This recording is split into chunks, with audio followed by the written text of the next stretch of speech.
Hello and welcome to Tech Deals. Do you have $800, want to play the latest games, but not want to have to build your own gaming computer? Are you looking to avoid one of those custom machines from Acer, HP, Lenovo, or Dell that frankly you can never upgrade and can't do anything with once they become obsolete and need new parts? You've come to the right place.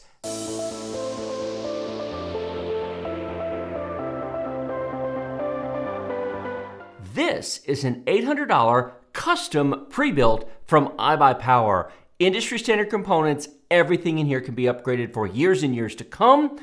It has all that you need to play most games today and room to upgrade for tomorrow. Now this is an Intel-based system and I will link to it down in the video description below. However, if you prefer AMD, and I know many of you do, a Ryzen 5 3600 version of this machine for about the same price with very similar components will also be linked down below, so you can choose Intel or AMD as you wish. But this particular machine is an i5-9400F based system, 6 cores, 6 threads, 3.9 gigahertz max turbo with all the cores running, 8 gigabytes of system RAM, a 480 gigabyte ADATA SU630 SATA SSD, and a GTX 1660 6 gigabyte graphics card. A B365 micro ATX motherboard is providing the base for the system. We have 4 RGB ring light fans, a 500 watt power supply, a tempered glass case, which does have mesh on the side and some cuts in the front to allow airflow, plenty of airflow on the top, and a very quiet running machine. Let me show you. I have now turned the computer on and you can see those beautiful RGB ring lights in the front. There's one more here in the back as an exhaust. Now I have an overhead microphone that is just this far above the camera's vision, and that's actually what's recording me. It's pointing down and catching my voice. The computer is on right next to me. Can you hear it? No, I can't either. I can hear a little bit of exhaust noise because I'm standing right next to it, but it is whisper quiet. If you want a computer to actually put on your desk and not under it, they really did a good job picking out quiet fans for this. And the AMD system is going to be equipped basically the same way. It's just changing out the motherboard and the CPU. Otherwise, the components are pretty much the same. I have done some RGB shots in the dark with this, which I'll show you here, and it's absolutely gorgeous. Now, whether you actually care about RGB or not, well, that's a personal conversation. You can certainly turn them off if you wish, but I do have to say that for an $800 pre-built, they certainly put some very nice lights in here, and the rest of the components are pretty nice as well. Rather than go on and on about every last specific of the machine or custom pre-builts, how about we just get straight into some benchmarks, shall we?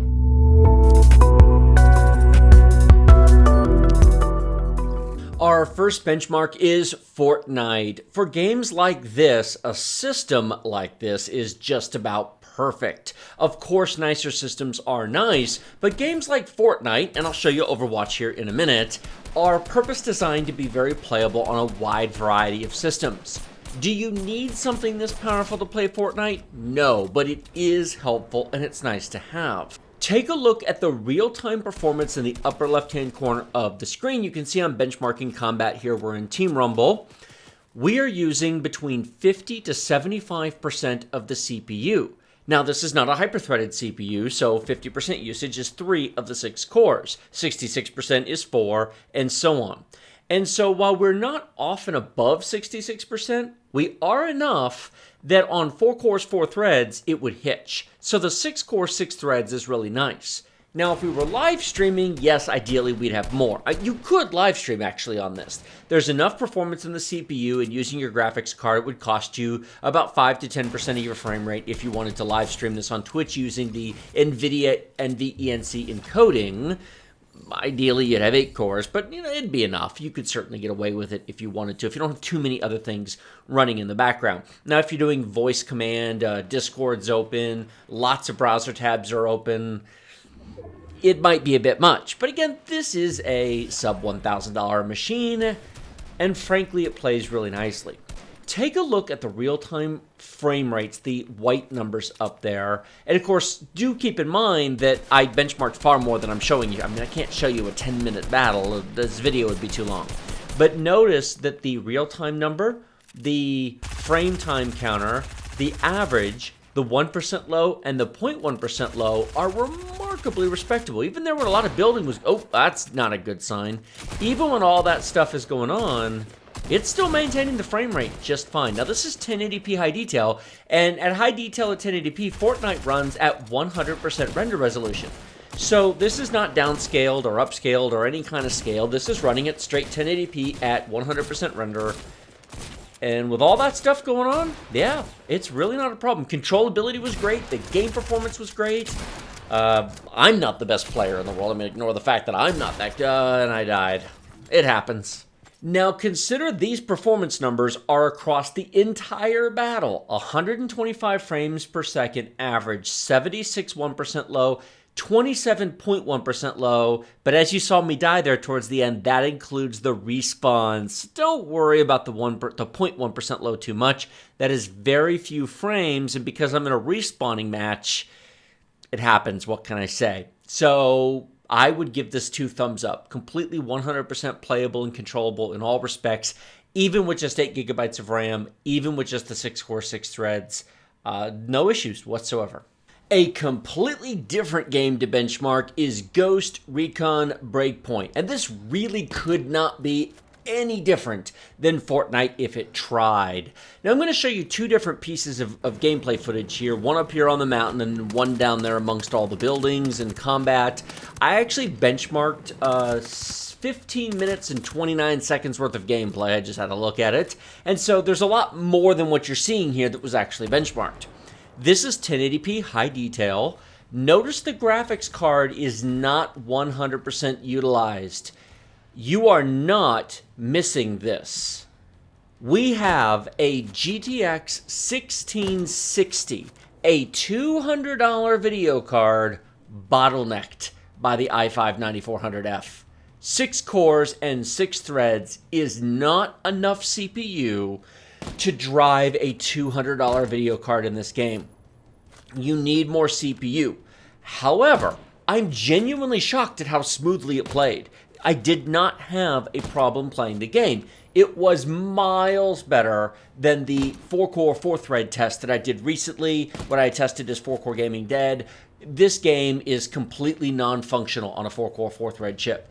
But on a 6-core, 6-thread chip, I was shocked at how well it played. Now, part of that is it's an Intel chip, and thus it's more performance per core, and it's the clock speed's a tiny bit higher than the Ryzen 3 1300X was, 3.9 versus 3.6, but still, it was really, really nice. You can see here that we've got basically 100% CPU utilization.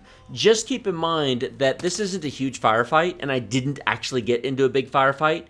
If you end up in a relatively large firefight in some of the areas where there's 30 plus enemies to deal with, you're probably going to get some stutter and some slowdown, more so than I got here in this kind of mountain retreat where there's only like 5 or 10 enemies at once, and I used my sniper rifle and cleared it out and then came down here once most of the enemies were dead. I can say all this because I've now got like 50 plus hours in this game. I have legit played enough of this game now. I can discuss its performance in detail, and I think it's a really good example of a game that is the next generation that really uses cores and threads. I mean, this game is absolutely beautiful on an 8-core, 16-thread CPU. And I know a lot of people say, well, 6 is enough. Well, it is, but even a 6-core, 12-thread hyper-threaded chip only has 6 cores. This has 6 cores. So the hyper-threading helps, but it doesn't suddenly magically give you more processing power. It just smooths things out. So 8 cores is nice, but of course, obviously, big premium expensive systems cost a lot of money, and this iBuyPower system is a reasonable price. And as you can see from the performance here, it's fine. Could you play this whole game on this computer? Yes, you could. I was very impressed by its performance. It's not perfect, but I was impressed by its performance. 62 frames per second average, 44.1% low, 33.1% low. There were no major stutters. There were no freezes. There were no spots where the whole game just froze for a second like they did on the 4-core 4-thread chip. Very nice overall. No issues. Not perfect. So we'll call this 1 thumb up. If it plays Fortnite, it's probably going to play Overwatch just fine, and surprise, surprise, surprise, it does. Fortnite is not an issue whatsoever on this. If you're looking for a computer to play Overwatch and Fortnite and all the similar type games to this, then this really is all that you need. More is nice, but frankly, it's all that you need. I do think it's interesting if you look at the CPU usage and the GPU usage, that while we're not using all the cores and threads, the graphics card continues to be ever so slightly bottlenecked by our CPU, and that's just the core performance limitations.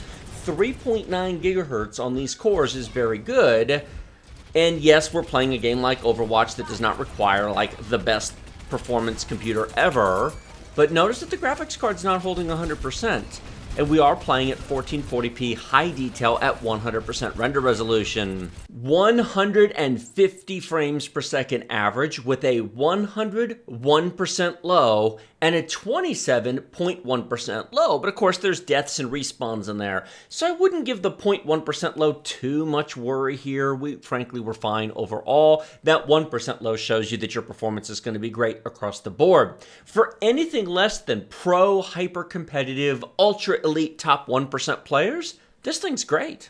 The Division 2, another one of my favorite recent games to play. I've gotten a reasonable distance through this game at this point. I will get this finished right along with the Division 1, which I finished through various benchmarks and live streams a couple of years ago. The CPU usage here, just like the others, is pretty high. You can see we're up there. We just pegged 100% as I'm speaking, and the graphics card is again being bottlenecked by our CPU. This is a good CPU for today's games and a good value. I will caution you that in terms of future games, it does not exactly have what I would call a lot of future in front of it because it's already at 100%. And so if you want to be able to play games 2 years from now, well, you're definitely going to run into games where a lot of stutter is going to come into play due to the lack of cores and threads. If you can afford it, another $200 frankly buys you a better CPU and a better overall machine. It doesn't take much more above the price of this. If you go into iBuyPower's custom configurator and you pick out a couple of components, you pick out, say, a Ryzen 5 3600 or a Ryzen 7 3700X system, you'll find that for not too much more than this, you can frankly configure a better machine with more longevity in front of it. But of course, custom-built machines can take 2 weeks or more to arrive, whereas this thing is ready to ship within 24 hours, which for some people is an important consideration. 81 frames per second average with a 43.1% low. It did not stutter. It did not pause substantially. I say substantially because there was a couple of them in there, but nothing major, nothing game-breaking. If you're playing in the dark zone in PvP and you're ultra competitive, yeah, the lack of threads is going to hurt you here. The fact that it's a 6-core 6-thread instead of a 6-core 12-thread, which would solve that issue, is why the 0.1% low is at 0, because there was a couple of micro freezes. Not nearly as bad as the 4-core 4-thread chip. I've done some videos recently showing that. In fact, I did a hyper-threading part 2 on an i5-7600K at 4.5 gigahertz, and it had a full 2-second freeze in the game, where the game just completely froze for 2 seconds, and then you got control back. So I showed that. That didn't happen here, but you don't need a full 2-second freeze to throw your 0.1% low down to 0, which is what happened here, which is why I'm showing it to you. So it's not ideal, but actually it was fine. I don't know about you, but that was impressive. I truly was impressed by how smooth and playable it really was. To be sure, in new AAA games like Ghost Recon Breakpoint and future games coming out, Cyberpunk 2077, Watch Dogs Legion, 6 cores and 6 threads may not hold up that well in the future. But Fortnite and Overwatch, yeah, they'll be fine for years. If those are the kind of games you want to play, then frankly, this is all that you need. Now, my personal opinion is that 16 gigabytes is preferable to 8, and that a Ryzen 5 3600 is preferable to an i5-9400F.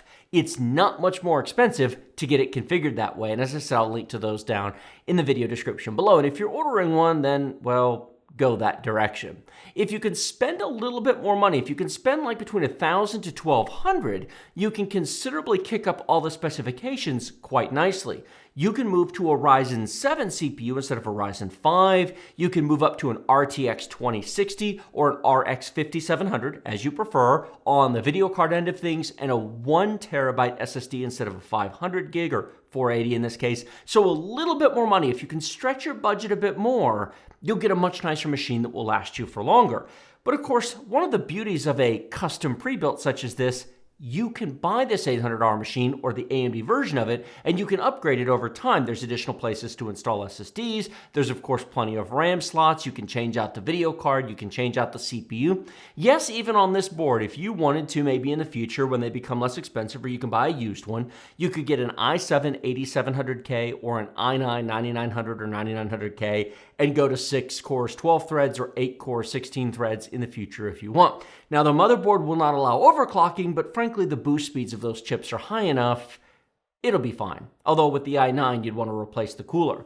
There is room to install a 240mm liquid cooler on the top exhausting out if you want to go that route, so it does have that option. Like this video if you like it, share it with your friends if you love it. Remember to subscribe to my channel with a big huge red button directly below. Questions, comments, thoughts, feedback, suggestions, you know where the comment section is. Links in the video description below as I mentioned to this and the AMD version of the machine. If you like our content and you want to support the channel and see more frequent uploads, please consider hitting that join button to join as a Deal Nation member right here on YouTube. There are now several different ways to support there, and then of course more linked down in the video description below. Floatplane, Patreon, etc. And of course, the Tech Deals Discord and our Twitter is down there as well. Thank you all so much very much for watching. Hopefully you enjoyed these benchmarks, and I will see all of you in the next video.